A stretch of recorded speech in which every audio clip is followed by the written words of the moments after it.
আসসালামু আলাইকুম। আজকে আমি আপনাদের সাথে শেয়ার করব আমি কিভাবে চিকেন মোমোস বানিয়েছি। তো প্রথমেই আমি 1.5 কাপ ময়দা নিয়ে নিয়েছি।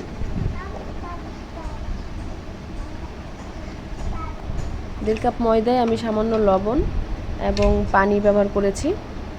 এরপর ময়দাটাকে আমি ভালো করে মথে নিয়েছি। এখন আমি ময়দাটাকে 1 ঘন্টার জন্য রেস্টে রেখে দিব। এরপর 1 ঘন্টা পর ময়দাটাকে আমি ছোট ছোট টুকরো করে রুটি বানানোর জন্য তৈরি করে নেব।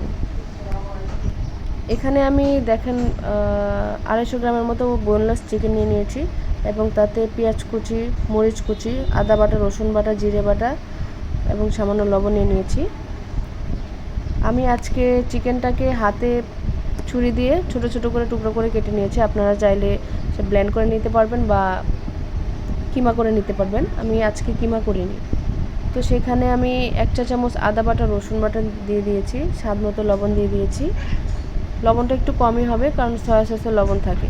সামান্য জিরে গুঁড়ো দিয়ে দিয়েছি এবং গোলমরিচের গুঁড়ো দিয়ে দিয়েছি। এরপর হচ্ছে 4টা পেঁয়াজ কুচি আমি দিয়ে দিয়েছি এবং 2টা কাঁচামরিচ কুচি আমি সাথে দিয়ে দিচ্ছি।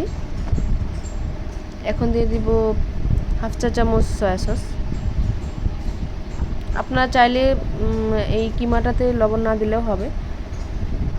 এরপর আমি রান্নার তেল গরম করে এটাকে মিক্স করে নিচ্ছি। আমি কিমাটা আলাদা করে বয়েল বা ফ্রাই করিনি, রান্না করিনি, আমি শুধু রান্নার গরম তেল ব্যবহার করেছি। এরপর ময়দার ছোট ছোট টুকরাগুলোকে আমি রুটি করে নিয়েছি।